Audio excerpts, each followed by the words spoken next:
धुमेर आकाश यस्तो भइरहेछ। त नाना हुनुहुन्छ रिङबाट चाहिँ झन्डै लडेन हौ, घुम्दाखेरि त म चाहिँ यता छु।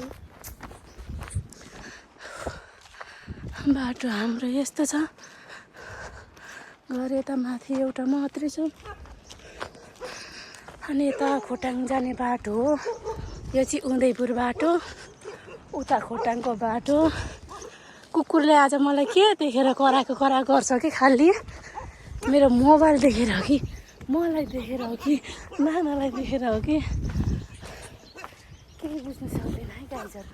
म त गलिसकेँ कि आज नानाले खाजा पनि खुवाएन मलाई, भोकले त्यत्तिकै हिँडिरहेको छ। नाना चाहिँ हाँस्दै अघि 200को भन्यो नि गाइजहरू, अहिले 400 पुरा। घर पुग्दासम्म 5-6 हजारै पुगाउँछ क्यारे खाजा खाएको मात्रै नि।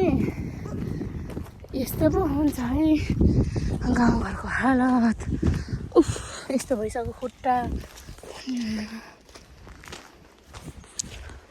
ल बाई बाई, आजलाई चाहिँ यति नै गाइजहरू।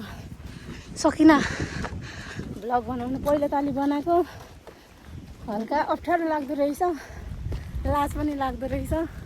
बोल्दाखेरि अप्ठ्यारो, आफ्नै भोइस सुन्दाखेरि लाज लाग्दो रहेछ। कहाँ मान्छे आउँदै गर्नुहुँदैछ अङ्कल पराल बसालेर। म त कुकुर यता बाई बाई गाइजहरू।